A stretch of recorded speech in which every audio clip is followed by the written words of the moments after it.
What's the difference between a cigarette and a cigar? One comes from Cuba. I don't know. Smoking a pancake. Yeah, I think I read it on possiblynottrue.com. Like, just put perimeters and boundaries on it. Just like, like it should just snow in like places where like people don't often go.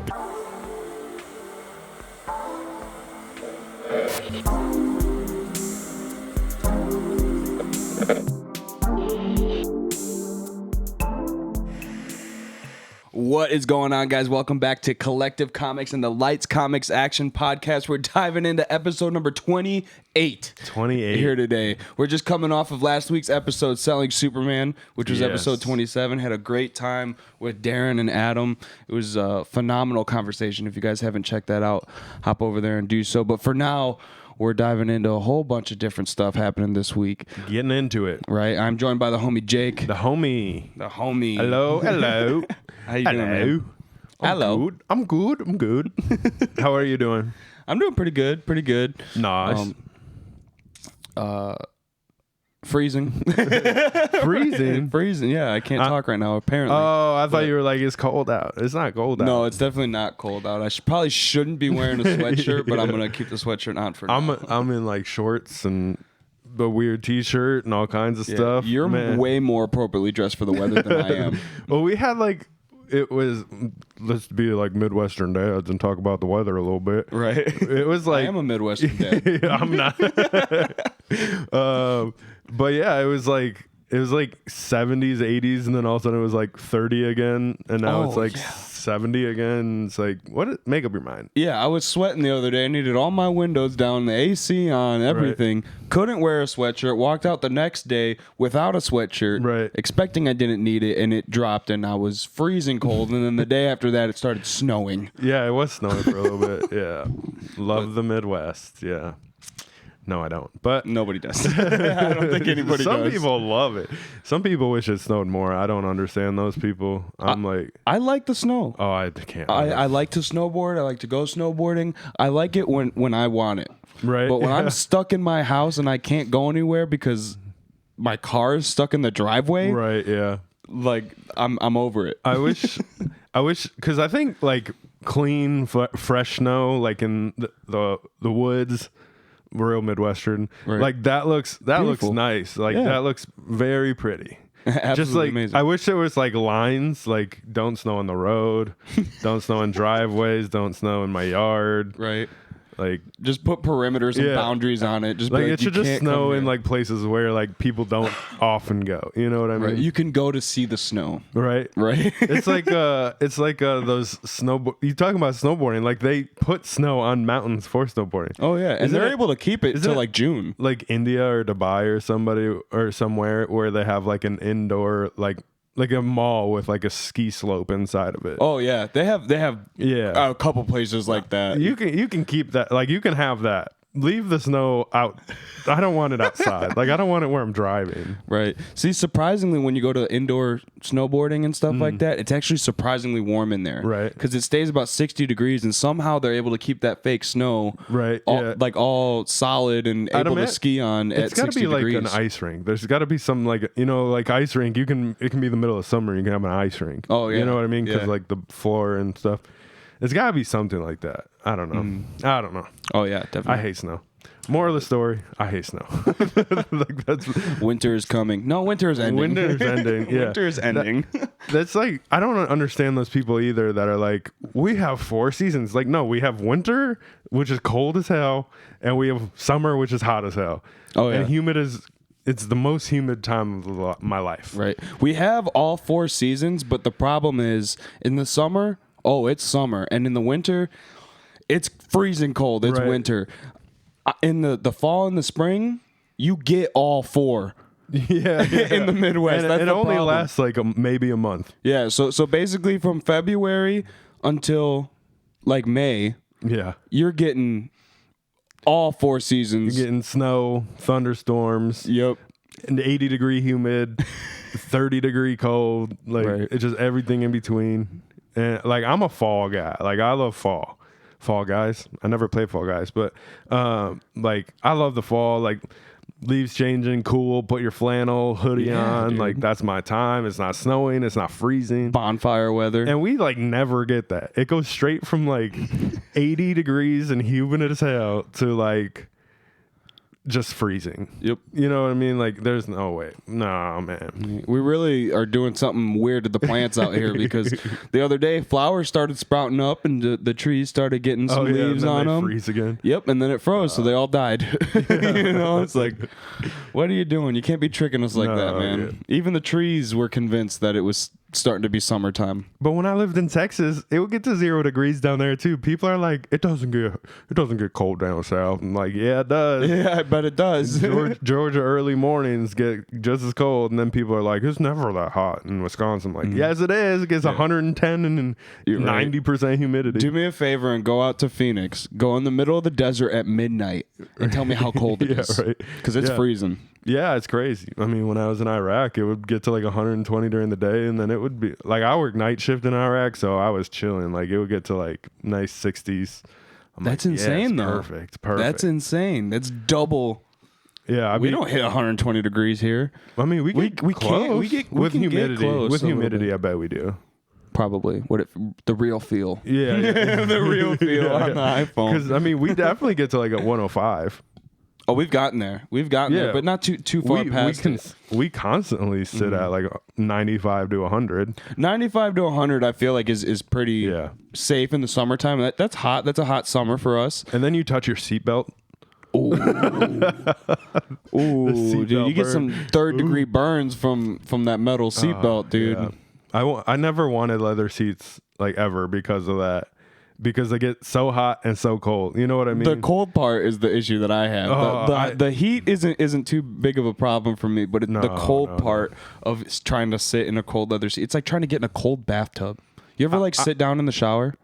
Yeah. I've taken ice baths before and stuff. Oh, dude, no way. Yeah, like when I was playing football in high school, I took an ice bath. I remember the ice challenge, and I was going around I just filled a bathtub with ice and got into it. It was freezing. Dang. I was actually, because there's a bunch of like medical benefits and stuff from like cold water. I was thinking about doing it like once a week, like 15 minutes in an ice bath, just to free up my muscles and stuff. Yeah, I see all these like different health benefits, and I hear it's like a major like mental benefit too, because it's basically like kind of the same mental strain that the gym kind of puts on you. Right. You know, that entire time you're there, your body is telling you stop, don't do this. You know, I don't want to keep doing this. I don't feel good. It's freezing cold. Get out. You know, but the fact that you can get through that 15 minutes or 20 minutes or an entire workout, you know, you're just constantly pushing yourself, and I guess that like kind of helps you like evolve as a human is what I'm starting to see from it. So it's gotten me interested to the point where I've almost wanted to try it. Yeah. It's just so cold, dude. I can't. I'm weak. Well, there's like all this like cryotherapy and stuff too now.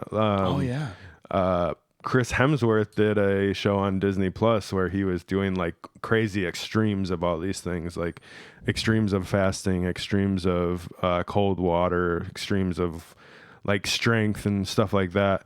I mean, he had an issue during it and ended up running into Thor time, and then had to do like a strength test with body weight post Thor instead of before Thor. So he had put on a bunch of Thor muscle. Yeah. And it seemed horrible, but yeah, like it was fascinating to watch. And like the end of it, the last episode dives into like dealing with aging and death. And it's just like it like makes you think, and like, I've done some of these things, but not to the extreme that he did. But it is like, it's like the adrenaline rush. You know what I mean? It's like when you do something that like kind of scares the crap out of you, but then you're like, oh, I want to do it again for some reason. You know what I mean? It's kind of like one of those things, I feel like, with like ice baths and stuff.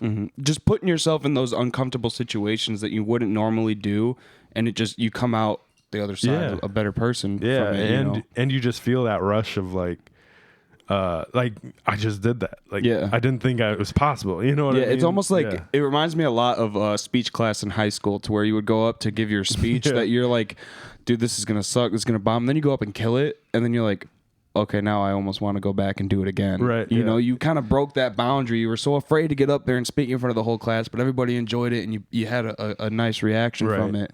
That you just want to keep doing it. You're like, okay, this isn't nearly as bad as what I thought it is. Yeah. You know, your mind a lot of times will automatically go to the worst possible scenario, and that's going to immediately stop you from doing anything. I find myself doing that a lot. That's you know, like, and I'm just the polar plunge. Like, I always kind of wanted to do the polar plunge. Oh, gosh, yeah. I guess I kind of done it unintentionally a few times, but like not because it's for charity, I believe, right? I don't know how. It depends. Like, they do one back home and they cut a hole in the lake and everybody jumps in and whatever, but I don't know. I just kind of want to do it. You know what I mean? I just kind of want to do it. Yeah, I think I like the motives and stuff behind it a lot of time. Most of the time, they're kind of going to charities and doing it for some kind of foundation.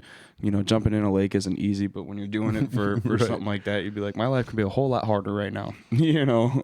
All right, Collective Comics Polar Plunge. There we go. 2024. Let's do it. We'll set up an event right now. 2024. Let's do it on my birthday, July 23rd. What? You can't. 2024. How are you going to do a polar plunge on your birthday in July?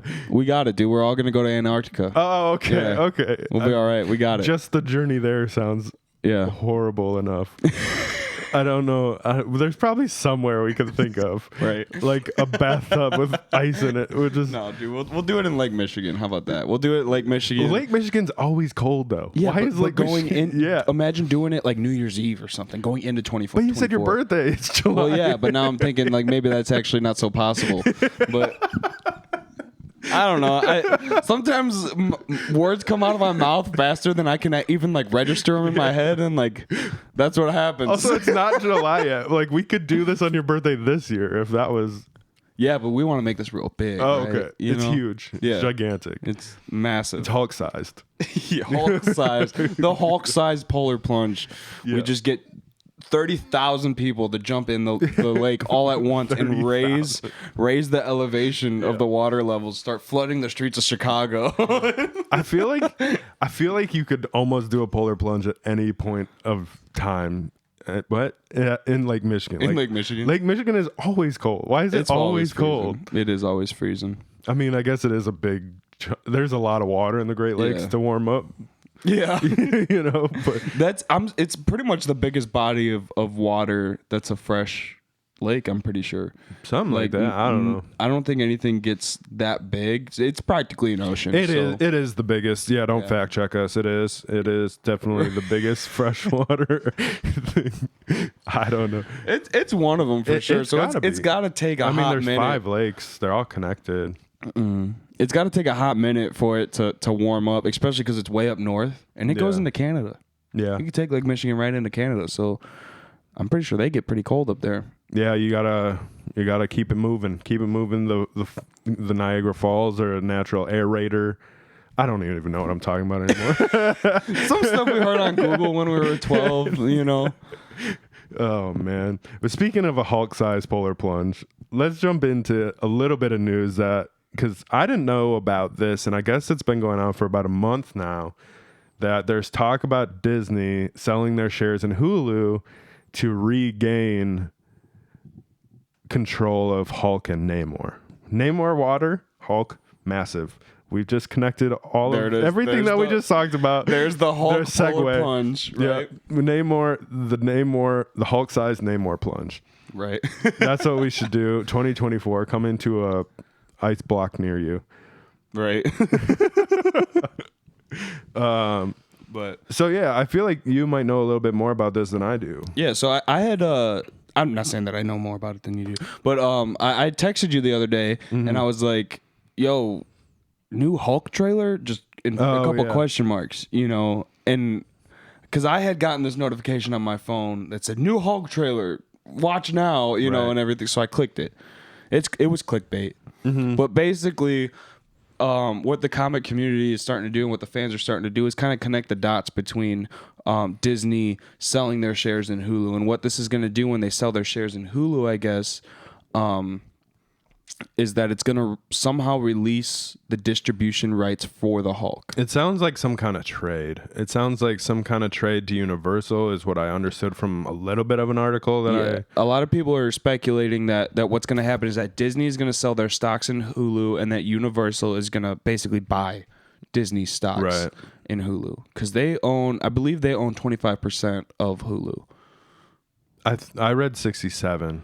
Is it 67? It was something along that. It could have been 25 shares, is what I'm. Yeah, I don't know. However that breaks down, that gets a little too businessy for me. If you want the numbers, find them yourself. Yeah, go ahead and find them. They're there. I don't know what the stocks are going to sell for, but they own a pretty big percentage. Yeah, in Hulu. That's why like you can get like a Hulu Disney Plus package. So I'd imagine that's going away if this happens. Probably. I think Verizon owns some stocks too. That's why you can get discounts on Disney Plus and Hulu through Verizon if you have their phone. But yeah, this sounds like some kind of trade between Universal and Disney to basically trade Hulu for Namor and Hulk is what I understand. Yeah. So somehow within this deal, it's releasing those because they can't be in their own titles. Yeah. They can't be in their own movies. We haven't seen that since 2008 with the Hulk. And that's the one that Universal did. The cool thing is that a lot of people, what they're speculating is that they're going to make a Hulk 2 and tie it in to the 2008 one at the same time, still tying it in to the Bruce Banner that we currently have. Okay. That was kind of something that I was wondering about because I was under the impression that Mark Ruffalo's kind of on his way out. So this news coming would, I guess that's my interpretation of everything going on around the Marvel Universe is that Bruce Banner is on his way out. Could not be true. But if he was, do we get a new Hulk with this? You know what I mean? That's what I'm wondering too, because what people are speculating on, again, this is all speculation. Right. This isn't an official statement from Disney or from Marvel or from any of these guys. This is pure fan speculation on what could now possibly happen because, I mean... Yeah, I think I read it on possiblynottrue.com. Right? I don't even know if that's a real website, but it probably is. It has to be. If it's not, like, I just want to start spreading rumors. We have to, man. Like, possiblynottrue.com. Right? Oh my god. Well, you'll have to check it before this episode comes out. You said it with such confidence. Right. It sounded so real. I was like, what? People are like, this is fake news. I'm like, yeah, literally is possibly not true. Right? Like, you're getting your source is not a good one. Right. Like you should cite Wikipedia on your term paper before possibly notaccurate.com. Right. But this is getting blown into, the stratosphere, if you were to say, because we know that this could release the Hulk and Namor, so this could give us finally seeing Hulk again in a solo movie, another Hulk story, which is great, which is, I think, what we need, especially after, my opinion, the utter failure of She-Hulk. Yeah. And what they were trying to do, because this is going to be able to start bridging some of those things that they couldn't do at that time because of these distribution rights and stuff like that. Right. Like with this, we could get that movie where Hulk was going to get Scar. You know what I mean? And that makes sense now. Yeah, it would free up storylines around like a World War Hulk idea. It would, 100%. you know what I mean? Like, and Elseworlds and stuff like that as well. Yeah, it would be really cool to have that freedom to move around Hulk. Oh yeah, in a way better way. You know what I mean? Because right now everybody knows Hulk, so he is automatically a main character of anything. Like he was barely in She-Hulk, but still is like Hulk. You know what I mean? Yeah. Like everybody wants Hulk. Even with the Avengers, the big team ups and stuff, like Hulk is never in the forefront because they can't do anything with that. You know what I mean? So having that freedom to move around would be super cool. Oh yeah, and one of the things that a lot of people are starting to kind of connect the dots on how they are going to do this, because the first thing in my head, I was like, that wouldn't make any sense if they were going to try to connect the 2008 Hulk to Avengers and Mark Ruffalo and stuff like that, because I'm like, realistically, they're almost two different Bruce Banners. Yeah. the one in 2008 was almost kind of fighting with when he became the Hulk, he didn't remember anything. He didn't. He was almost like, when somebody has a seizure, they don't remember the seizure and stuff like that. That type of thing was happening to him, that he didn't remember the actions that he was doing while he was the Hulk. He couldn't control them, yada, yada, yada. But towards the end of the movie, with, of course, the love of his life and stuff like that, he's able to start focusing in and kind of remember certain things here. I don't know necessarily about remember, but able to control it. To where, of course, Mark Ruffalo couldn't control it at first, but kind of revealed it in the first Avengers, that he's always angry and that, he's 100% coherent at that point.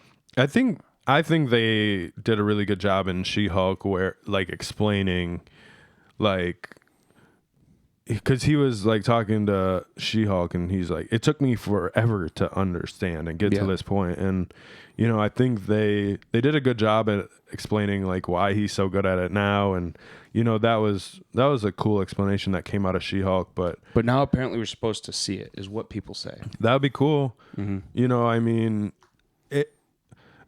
the Edward Norton Hulk was so much darker too. It was just a lot darker. And I don't know.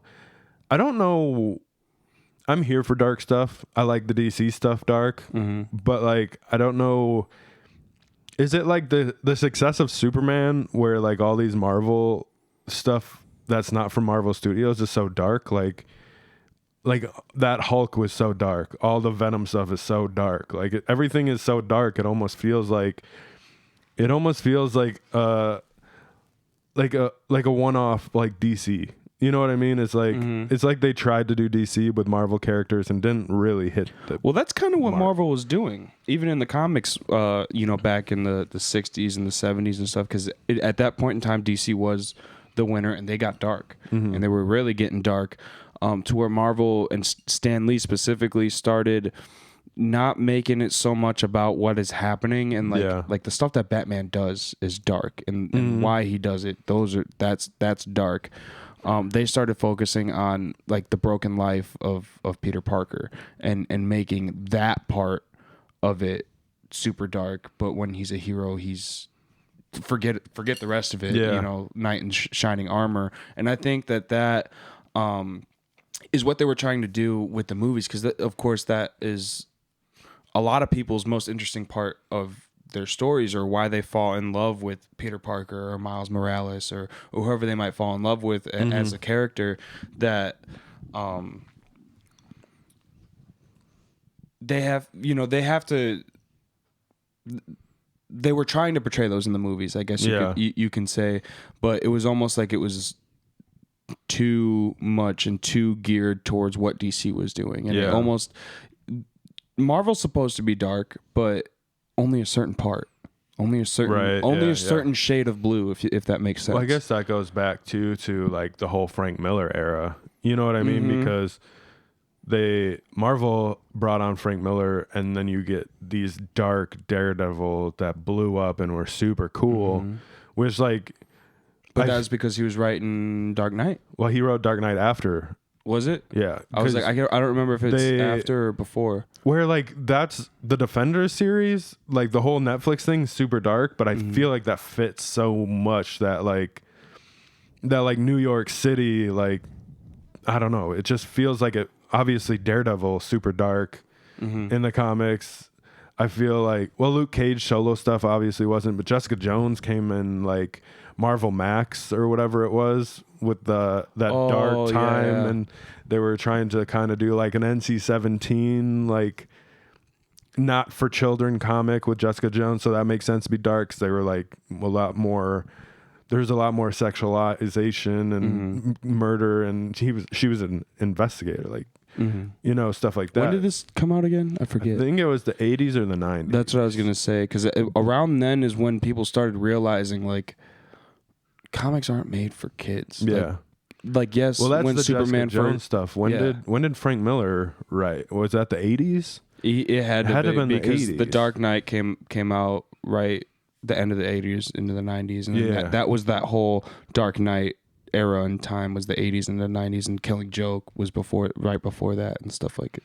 Right, because that was Frank Miller came on and basically rewrote Daredevil into more of like basically what we know Daredevil is now. Like, if you watch the show, like with Stick and his father's origin and the suit that we know, like that's mostly Frank Miller's doing. Mm-hmm. You know, he created Elektra, you know, all that stuff. And then when he was kind of done with that for a while, DC was like, hey, we like that dark stuff you're doing. Can you write? And he wrote Dark Knight right after that.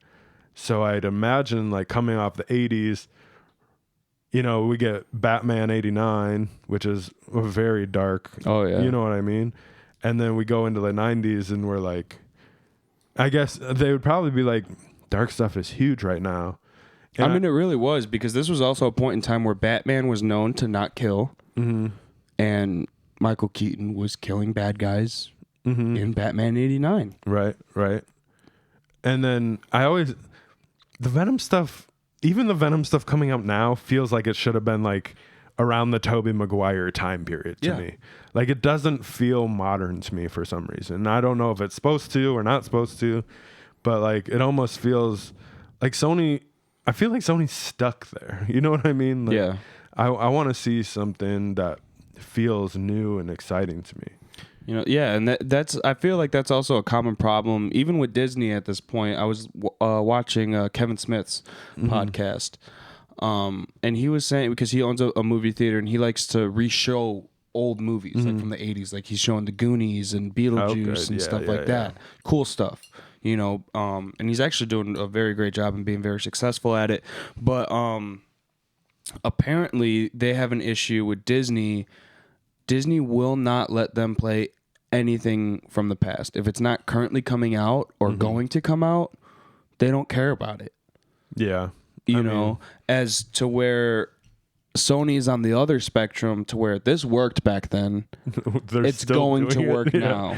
Right. That's absolutely not the fact. Just because our attention spans back then was probably 10 minutes and now it's 2. Well, back in the 80s, I feel like... Well, I'm saying Toby. Oh, Toby era. Sony and Toby. I feel like it was longer than 10 minutes. I feel like 10 minutes was probably like the 2010s. Yeah. And we just drastically declined since then. Yeah, you know, that's kind of what I'm trying to say, is that as time goes on, our attention spans are getting shorter and shorter because of all the short-term content. That's just how we digest things real fast. We want it now. That's just how it rolls. And it's, you know... Sony doesn't want to do that, right? Clearly, because if they're still making Venom, well, I don't know. Like, I feel like there's such. I want to see Marvel Studios do Venom. Me too. Like, I want to see it. I want to be able to A/B them. You know what I mean? And there's inevitably going to be things about the Disney Marvel Studios that we don't like, and there's things about Venom that I do like the Sony Venom. I wouldn't necessarily call it a bad movie by any means. Yeah. Did it reach what it could have been if it was a Marvel movie or part of the MCU? Right. No, it didn't. Not at all. Not by half. I feel like realistically, like, because there's really nothing in those movies that stick out to me at this point, other than, oh cool, I saw Venom. Right. Exactly. The Venom that I see more in my head as the iconic Venom was Topher Grace. Okay. In Tobey's Spider-Man 3. Right. That's the Venom that I picture is more iconic in my head still, you know. And now, you know, I want to see something better than what we saw in that one. I thought it was a good looking Venom. Some people might disagree. I think for the time that it was I thought it was a cool movie. I remember seeing it in theaters, and like I said, I was very young. I think I like Venom a lot, and I love Tom Hardy, and it just like, I feel like with those two ingredients alone, I feel like I should like these movies more. And I don't know, that's definitely a me thing, but it also seems like a popular opinion. You know what I mean? It doesn't seem like these Venom movies are hitting as big as I feel like they should be. Yeah. No, not at all. I mean, I just said it. You said it. Yeah. A lot of other people have said it. But like I said, there are things that are super cool about him. I do like things about him. Oh, yeah. I do think the Venom looks cool, and the part where like Tom Hardy's like jumping and the symbiote's like grabbing and like there's even Carnage. Yeah, Carnage. The first point that we saw Carnage on the screen. Or what was the first villain? The gray one, or I don't remember. But when they're like jumping at each other and the human is like coming out and the symbiote is like swallowing. Like there's cool imagery. There's cool things. Oh, yeah. Like, but it just like as like a package, it just something's off to me. But definitely wasn't the Lethal Protector story we got from Todd McFarlane back in the day. I was watching something recently, and Todd McFarlane was saying he remembers the first time that he saw Topher Grace as Venom, and it was the first time that anybody is seeing Venom on the screen in a movie for the first time ever. Nobody's done anything but draw him up to that point. So Todd McFarlane, being the first person to ever draw Venom, of course, was there to see it, and kind of. He was saying that he wasn't happy with it because the way that he drew Venom in the comics, Venom is massive. Right. And he is so much massively bigger than Eddie Brock is. And the problem that he had with it was that he was watching it take him over, and that it got his heart racing, take him over, and then he was waiting for him to grow, and before he knew it, it was all wrapped in his face, his teeth were out, and he didn't grow. And I was like, yeah, I guess so when you look at it like that. But when I was a kid, I was just like, oh my gosh, like what is that thing? I do feel like the new one is bigger. He's massive. Like it's cool. Todd had a say in that one after Topher. I mean, how can you not? You can't the guy that pretty much. He might not have created the idea of the symbiote and Venom, but he created what Venom looks like, what Venom does. And if it wasn't for Todd McFarlane, Venom would not be the character he is. You know, he made up all physicality in that character. So when somebody tells you, the creator of it tells you you're doing it wrong, maybe you should listen. Be like, guys. Bigger. Yeah. Maybe read the comic book and realize he's an alien. Right. Yeah. But the one thing that he did say on that, I'll throw one more thing in there, is that when he was first drawing the Venom symbiote, he knew that it was an alien symbiote. He didn't know Eddie Brock was supposed to be in it, so that's why he accidentally drew Venom so big.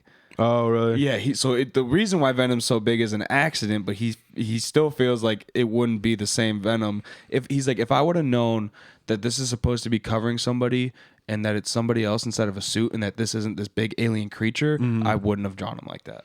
I mean, I think it's dope, though. That's so what cool. I do, too. I think the story behind it, knowing that, like, oh, there was a missing part of the Venom story when creating Venom that made Venom this big, and if that part was in there and it wasn't missing and he got told everything, Venom wouldn't be anything. I think it's better that he didn't know. You know what I mean? Yeah. It's so cool. 100%. And now we're getting Lethal Protector number 2 coming back out 20 years later. I do. After all this talking about movies, I want to know, what's your favorite superhero movie? You have to pick one. Just one. Just one. I'll give you an honorable mention. You can have an honorable mention, but I just want to know one. Oh, gosh, dude. You can't. I was really curious to see if this would be easy for you. No, it's not or at all. Very difficult. Like, it is very, very... Like, in my head, I feel like you're between two. But I don't know if that's true or not. Do you know what 2 it is? Batman 89 and Tobey Maguire Spider-Man 1. Yeah. Are those the 2? No. Batman 89. And the only reason is because you made me pick one and gave me one honorable mention in Batman Returns. Oh, okay. Both of the posters that are right behind me, if anybody can't see them. Okay. Because when I was a child, I saw Grease 2 for the first time, and I had a crush on Michelle Pfeiffer. Okay. So then I saw her as Catwoman, and I was Grease like, 2. That's cool. Yeah, Grease 2 got me into Catwoman and Michelle Pfeiffer. And how do you not love Jack Nicholson? Jack Nicholson's great. You're gonna make me choose between those? I can't choose between those. That's the problem. Okay. I feel like that's fair enough. Because we have the Penguin, we have Catwoman. Right. And then you have what's his name now? Of course, I'm gonna forget it. Shrek. Oh, Mike Myers. No. Mike Myers isn't in that. Oh, Christopher Walken. Yeah, Christopher Walken. Where does that come into Shrek? His last name is Shrek Christopher Walken in the movie. Oh, I was like so confused. You're like, what? I'm like, no, like Mike Myers is not in this movie. Does Batman make pancakes? I don't really know what's happening. I'm making. Isn't it waffles? I'm making waffles. Yeah, waffles. And in the morning, I'm making waffles. What's the difference between waffles and pancakes? The grit in them. That's it, right? Yeah, just the impression that's left in them. Waffles are crispy pancakes. I think one change my from, mind. Right, one comes from Belgium. Yeah. What's the difference between a cigarette and a cigar? One comes from Cuba. I don't know. Smoking a pancake. There's a lot of differences between a lot of these things, but really, like pancakes, waffles are crispy pancakes. Right? Change my mind. Can you change my mind? I don't think anybody can. Probably Leave it in the comments if you can change my mind. But yeah, 2 movies if I had to pick. But realistically, between those, I'd have to probably pick Batman Returns because it has Danny DeVito as the Penguin. Yeah. Pfeiffer. The cast made that one better for me, and I feel like I catch myself watching that one more. But if I had to pick one that's not an honorable mention, that's not Batman, and that's not part of those two, it would definitely be Toby. Okay, the first Toby. So yeah, pretty much, yeah. But those two are the first ones that ever come to my mind, and I'm like, oh boy, what is your top? I don't know. Top one. What's your favorite one? Here's the pressure now. Yeah. Because I thought about this question earlier, and I was thinking about it, and I really don't know. Like Civil War, like. Oh, that's such a good movie to me because like we got Spider-Man back, like we got Spider-Man in the Avengers in that movie. Yeah. Ant-Man came out and he like acting like that, and we get like the real first like them butting heads in like the current MCU. But I mean, I do like Batman '89. I like the other Batmans with like the Jim Carrey Riddler. Yes. There's so many. I really like the current Spider-Man franchise. Like, I think they're doing really cool stuff. It's almost like that's where all the energy and effort is going to. Like Black Panther movies, so good. Yeah, Spider-Man is so. Yeah. I don't know. I feel like it's hard for me to tell you like what my favorite is, but like it's easy for you to. It's easy for me to be like, I don't really like that one. So how do you judge your favorite? I don't know. Because I guess that also kind of plays into factor here. Because like when I was just thinking about my favorite, I didn't even think past 2010. Right. Yeah. Well, I mean, you were like out of the Marvel movies for a while. Like I feel like you watched them here and there, but you weren't like like a lot of people that we talk about. Mm-hmm. Like you had that time away from Marvel movies. 100%. But I feel like. I feel like it has to make me feel something. You know what I mean? And like with Civil War, like that was like the Spider-Man, Ant-Man, like I'm pretty sure Black Panther was in that one too, wasn't he? Or was he not? But like those at the end, those like coming in were like a big deal for me at that time because like all that stuff going around about like we're never going to get Spider-Man in the Avengers now because the ownership and this and that. And then we're like, we got Spider-Man in the movie. That's dope. Like, but also like Christian Bale, Dark Knight, like that will forever be like staple. Like it's got to be.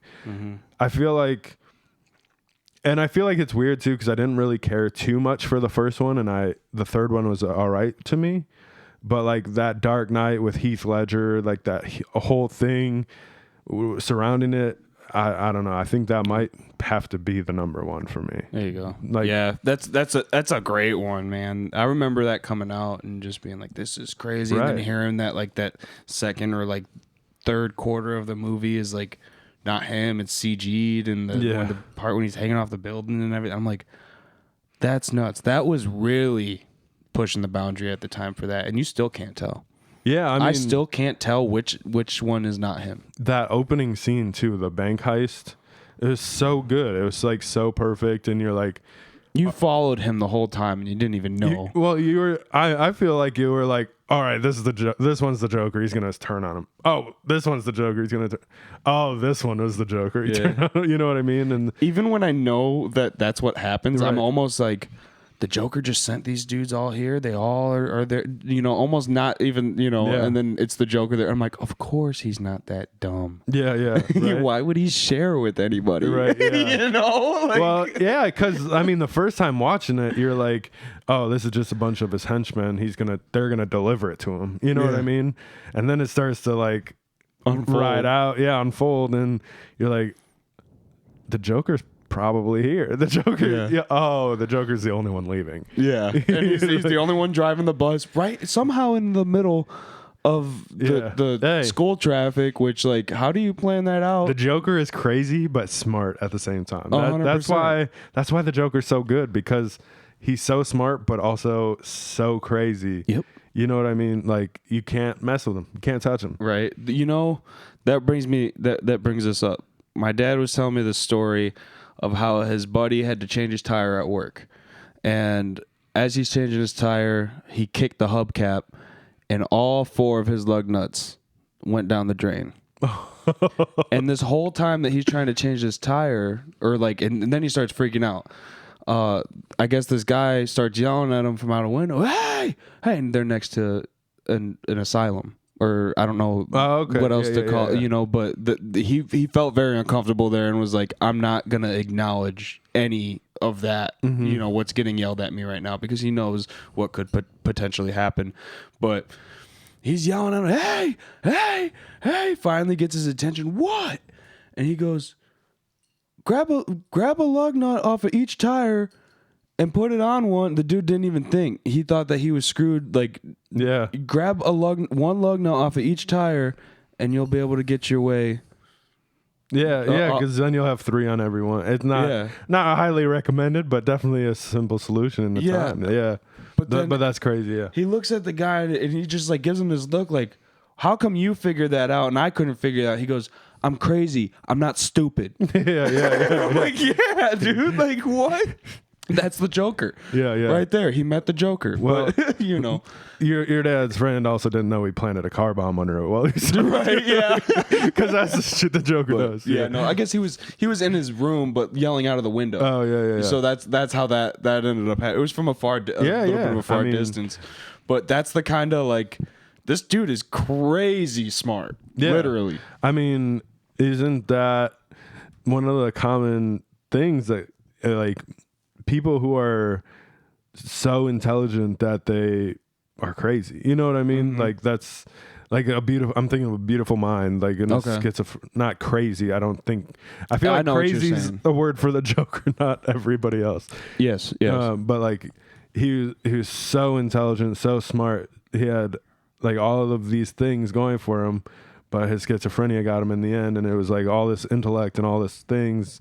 But yeah, like I feel like the Joker is that to 1,000. You know what I mean? Yeah. You take for somebody that's too smart for their own good. Yeah, you take smarts and turn them up. You take the other issues and turn them up, and now you get the Joker. Yeah, and then you take common sense and just turn it all the way down, and you're done. Yeah, you don't need that. He's got it, but just enough to somehow perfectly pull into school bus. Nobody notices all the debris from the bank. Man, yeah, what an incredible movie. I feel like when I judge my favorites, I kind of automatically think back to how many times did I put this movie on to fall asleep to? Mm-hmm. Or like that's what I almost like. That's how I know that movie's my favorite movie. You know, like if I'm okay with for a week straight coming home and falling asleep to Batman Returns every night, or something like that, or if I'm okay with doing that, then that's probably one of my favorite movies. Very few have done that. The Dark Knight is one of them. Dark Knight for sure. I've done that too. Toby, of course. And then the first Avengers. And I guess that's like in order, top 5. Pretty much. First Avengers and then the Iron Man. The first 2 Iron Man were my favorite. The third one was iffy. I didn't like the Iron Man movies. I loved the first one. The first one was really good. I don't really like the Captain America movies either. But. That's funny because I just watched that the other day and I kind of fell in love and went down this whole Captain America rabbit hole. But that was a whole nother, like, I was getting into that and war propaganda and stuff like that from back then. I just feel like Captain America's just a dude with a shield. Well, as Tony Stark said, everything that's special about you came out of a bottle. I mean, there's a lot of you could say a lot of these things about Wolverine was injected with stuff, Deadpool was injected with stuff, blah blah, all this stuff. But like at the end of the day, like they still have like powers. You know what I mean? Where like Captain America, it's just a guy who probably could have done the same thing, lifting some weights and eating some protein. You know what I mean? Like you injected this dude with stuff that gave him muscles. You just gave this dude steroids. Like, watch Captain America again, and you'll be like, okay, that's a lot more than just what you could do in the gym. Because I was kind of thinking the same. What's really special about him? He was tiny, but like, it's funny. Because they CG'd his head on a tiny body. Talk about The Rock and Black Adam, but I don't know. A rich guy with gadgets, like I think Batman's such a better rich guy with gadgets. I don't know. Maybe I'm wrong. Prove me wrong. Put it in the comments. I'll prove you wrong. If I'm wrong, then I'm wrong. Yeah, somebody's gonna have passionate feelings towards one or the other, and. Hey, let me hear it because I'm ready to be persuaded. Right. But talking about Batman villains and the Joker, we can get into the Riddler, who is also a very intelligent Batman villain, and he's always keeping Batman on his toes. And how Paul Dano is writing an origin story to his Batman character. Yep, we're getting into a little bit of a precursor to our poll list this week with the Riddler Year 1. I believe this is going to be issue number 4 that is coming out this week. To my knowledge, he's Paul Dano played the Riddler in The Batman with Robert Pattinson, and now he's of course writing this book, but he's writing an origin story to his Riddler to that movie. Which, you know, this whole argument has been happening this whole time to where is the Batman canon? Is it now? No, I mean... Is it now? DC has put it out. Or, like, the whole James Gunn... It's not canon... Well, it's not canon to the DCU. To, like, main universe storylines. To the movies. Yes. Right, yeah.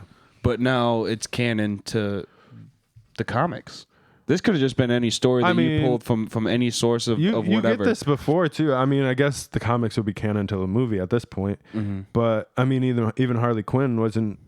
She first appeared on screen and was written into comics, was she not? I'm pretty sure she was. I thought that she made 1 or 2 appearances in the comics, then got way more of a main part in the animated series, which brought her... out and we'll told the story. We'll have to double check on that one because I'm pretty. I was under the impression that she was one of those characters that came on screen first. But that being said, he is. I love the Riddler. I like that little twist on the Riddler in the Batman, and I often thought like because I think the Riddler already has like 2 or 3 origin stories, and none of them really fit with that. You know what I mean? It doesn't fit with, let alone his Riddler, but I don't think it fits with like a modern Riddler, a modern take on the Riddler at all. You know what I mean? No, not at all. So being able to get a fresh new take on a cool Riddler is super exciting to me. You know what I mean? And now... like the movie and this comic book line up now, but knowing that it's an offshoot of like a main world Batman, like why not have him have his own origin? You know what I mean? And I think they need cool. it. I think it's really cool that an actor that kind of from what I'm seeing, he hasn't really done anything with comic books, and I couldn't find anything. Me neither. He's just been an actor in a couple other films and stuff. So diving into the Batman has gotten him into wanting to write comic books, is what I'm kind of seeing from the outside. Rather that this could have been his goal his whole life. I'm going to get into the movies, then I'm going to write my book. Right. You know? Either that or he's always wanted one but never had an outlet. You know what I mean? He's always wanted to write but never had an outlet. This gives him an outlet and gives him, he got to put his name on the cover and gets a chance to show what he can do. And I think that's great, 100%. And when I was kind of like trying to do a quick Google search, trying to find other things that he could have written, what I was actually kind of finding is somehow, some way, he's on some sources, he's given writers credits for the Batman. Okay. So I don't know. Well, I'd imagine that the character that he played was very heavily influenced by his choices. Probably. I mean, he could have just straight up written that whole character. They could have, we saw what you did in this movie, and we want you to make another character like that. Can you do it? Yeah, sure. Here's my idea. But I think that kind of stuff is super cool, especially like I would love to be able to just work with the team and write a comic book, alone my own take on one of my favorite heroes or villains, especially because he had to, when you're an actor, you dive into these roles to the point where you don't break character when you leave set sometimes, and you go home still in character. Right. And like, who else is going to know the Riddler better and probably know some kind of origin story in their head? Like, you have to know that background, and if you're playing a different style Riddler, you have to kind of make up one in your head to have whatever kind of trauma or pain I think was caused, is what is being told in the synopsis by his dad and by his I guess he was like adopted and stuff like that. So he was well, it sounds like he's bringing some inspiration from the old origins, just modernizing it a little bit. Yeah. And I think that's something this character definitely needed. Mm-hmm. You know what I mean? Like you said, we're getting super, like, Jim Carrey, I think, was the last Riddler that we saw on the screen besides Gotham. Yeah. I'm trying to think of one besides Gotham, and I can't. The Gotham one was really good, too, but it was totally... Yeah. Jim Carrey was straight up out of the pages of a comic book. Yeah. Like that. It's not meant, even... Harvey Dent in that one, Two-Face, is meant to look like the comic book. His face doesn't quite look like it was actually burned. In The Dark Knight, it looked like it was actually burned, type of thing. So more comic book, I don't know, esque vibe, from those characters. So I like the modern take on a lot of these classic characters, and I think the one that did it first goes back to The Dark Knight. When they first did a modern character like that, like, let's retell the Joker on what he would be like today, not Jack Nicholson playing the 50s 60s Joker. Because they didn't do a Riddler in that trilogy, right? In what? In the trilogy, like the Dark Knight trilogy, the Christian Bale trilogy. I don't think so. I don't think they there was a had Riddler. Bane. They had Joker, Two-Face. Yeah. They didn't have like Poison Ivy or Harley Quinn or no. I can't remember what was the villain from the first one. The first Dark Knight? The first Christian Bale Batman. That's Heath Ledger. That's the Joker. Oh no, there's Batman. Batman Begins. Well, he gets trained by Ra's al Ghul. I always forget the ending. I feel like I fall asleep halfway through because, I mean, not that it wasn't that good, but I don't think it was comparison to The Dark Knight. I always feel like The Dark Knight is the start of it. Yeah. And Dark Knight Rises is the sequel, and Batman Begins is kind of just it's there, But. I thought like. I feel like the first one, Ra's al Ghul was involved, and then Batman was almost his own villain trying to become Batman. I don't know. Like, I don't recall it as well. I guess I'll have to rewatch it and see. I think it's mainly the origin story and him just kind of taking down. I don't remember like a super main character like being the villain. I just remember him taking down all these thugs and the cops wanting him for being a vigilante and all this other stuff. Well, with that, let's finish up our pull list. Let's get into it and tell you what we're looking at this week. Let's dive in. Explosions! Getting into our pull list this week, we got 4 books that we're definitely looking at. Some cool stuff coming out this week. I know you got book number 1. Let's hear about it. Book number 1 is, of course, Riddler Year 1, issue number 4. We're diving in to Edward's backstory and his past. This is going to be tying into the Batman film, as you guys heard us talking about earlier. If you haven't listened to the podcast and you're just watching the pull list, you can definitely check out more in the podcast where we covered more about this. It's being written by, now I'm going to forget his name. Paul Dano. Paul Dano. It's being written by Paul Dano, who did play the Riddler in Robert Pattinson's Batman, to be getting an origin story on that modern take of an old character. Definitely. So I'm super pumped about it. Book number 2 is going to be Unstoppable Doom Patrol number 2. I didn't know they came out with a new series. Series. It's not being written by Gerard Way from My Chemical Romance. Okay. So he's busy. Yeah, probably. Yeah. You know, I really did like Umbrella Academy. I like what he did with Umbrella Academy. So I picked up a Doom Patrol trade that he wrote, thinking like I would really like it, because I do like the TV show. I didn't know a lot about the Doom Patrol before that. I like Umbrella Academy, so what's better than Gerard Way writing Doom Patrol? But I really didn't care for how he wrote it too much. Okay. And this is not being written by him, and it's a new take on the Doom Patrol. They do have some cool variants with this one as well. So there we go. Everything's super, super cool. Just like when you guys decide to hit that subscribe button and turn that notification bell on, so y'all ain't missing out on any podcast. They come out every single Wednesday. We got new videos every Monday and Friday as well. So make sure you hit that subscribe button, turn that notification bell on, because book number 3. I don't know. Yeah, whatever. yeah. Book number 3. You usually do 2 and 4. I usually do 1 and 3. But that being said, if you don't have subscriptions and stuff turned on yet, we have a really dope podcast from last week. If you're just watching our pull list and not our podcast, we interviewed the dudes from Selling Superman, the documentary coming out hopefully in 2024. It was a great conversation. Go check it out. Yeah, super great time. Met some really great people.